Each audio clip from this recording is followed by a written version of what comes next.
Hello ನಮಸ್ತೆ, welcome to my YouTube channel. ಇವತ್ತಿನ ವಿಡಿಯೋದಲ್ಲಿ ನಮ್ಮ ಕೂದಲಿಗೆ ಹೇಗೆ ಹೇರ್ ಪ್ಯಾಕ್ ಮಾಡ್ಕೊಳ್ಬೋದು ಮನೆಯಲ್ಲೇ ಅನ್ನೋದನ್ನ ತೋರಿಸ್ತಾ ಇದ್ದೀನಿ. ನಾನು ಬಳಸ್ತಾ ಇರೋ ಎಲ್ಲ ಇಂಗ್ರೀಡಿಯೆಂಟ್ಸ್ ನಮ್ಮ ಸುತ್ತಮುತ್ತಲೂ ಈಸಿಯಾಗಿ ಸಿಗೋವಂಥದ್ದಾಗಿದೆ. ಬನ್ನಿ ಇದನ್ನು ಹೇಗೆ ರೆಡಿ ಮಾಡ್ಕೊಳ್ಳೋದು ಅಂತ ನೋಡೋಣ. ನಾನಿಲ್ಲಿ ಕರಿಬೇವಿನ ಸೊಪ್ಪು, ದಾಸವಾಳದ ಹೂವು 3ರಿಂದ 4 ತಗೊಂಡಿದ್ದೀನಿ. ಅಲುವೆರಾನ ಸಣ್ಣದಾಗಿ ಕಟ್ ಮಾಡಿ ಇಟ್ಕೊಂಡಿದ್ದೀನಿ.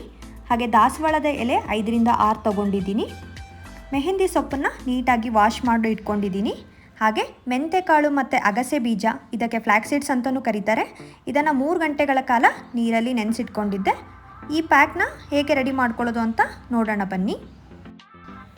ಒಂದು ಮಿಕ್ಸರ್ ಜಾರ್ಗೆ ನೆನೆಸಿಟ್ಟಿದ್ದಂತಹ ಮೆಂತೆಕಾಳು ಹಾಗೂ ಅಗಸೆ ಬೀಜನ ಹಾಕ್ಕೊಳ್ತಾ ಇದ್ದೀನಿ. ನಂತರ ಕರಿಬೇವಿನ ಸೊಪ್ಪನ್ನು ಹಾಕ್ಕೊಳ್ತಾ ಇದ್ದೀನಿ. ಹಾಗೆ ಮೆಹಂದಿ ಸೊಪ್ಪನ್ನು ಸಹ ಹಾಕ್ಕೊಳ್ತಾ ಇದ್ದೀನಿ.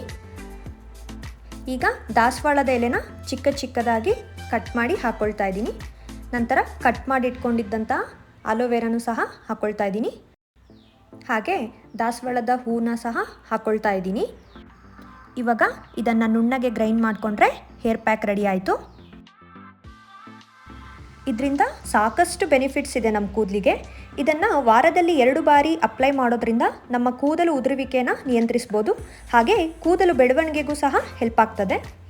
ಇದೇ ರೀತಿ ಉಪಯುಕ್ತವಾದ ವೀಡಿಯೋಸ್ಗಾಗಿ ನನ್ನ ಚಾನಲ್ನ ಸಬ್ಸ್ಕ್ರೈಬ್ ಮಾಡ್ಕೊಳ್ಳೋದನ್ನ ಮರಿಬೇಡಿ. Thanks for watching.